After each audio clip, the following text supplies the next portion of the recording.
ত্রয়োদশ জাতীয় সংসদ নির্বাচনের রোডম্যাপ ঘোষণা করেছে নির্বাচন কমিশন। নেওয়া হয়েছে 24টি পরিকল্পনা। দুপুরে নির্বাচন ভবনে সংবাদ সম্মেলন করে ভোটের কর্মপরিকল্পনার বিভিন্ন দিক তুলে ধরেন ইসি সচিব আক্তার আহমেদ।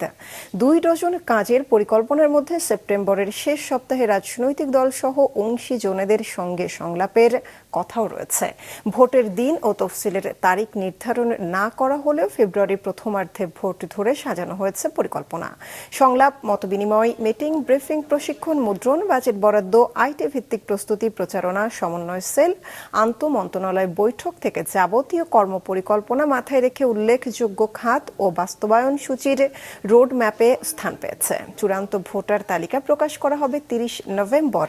আরপিও ও অন্যান্য আইন বিধি 31 আগস্টের মধ্যে সংশোধনের প্রস্তাব প্রণয়ন। 15 সেপ্টেম্বর আসনের চূড়ান্ত সীমানার গ্যাজেট প্রকাশ।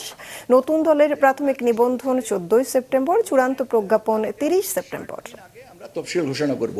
আইন শৃঙ্খলা বিষয়ক কার্যক্রম, এই জিনিসগুলো আমরা নির্বাচনের তফসিল ঘোষণার 15 দিন আগে থেকেই কমপ্লিট করার চেষ্টা করব। এই কর্মপরিকল্পনায় বলে দিলাম আর সবকিছু হয়ে গেল তা তো না। এটা নতুন নতুন কাজ আসে এবং কাজগুলো এর সাথে আমরা সম্পূরক কাজ হিসেবে এরকে ব্যাখ্যা করে নেব।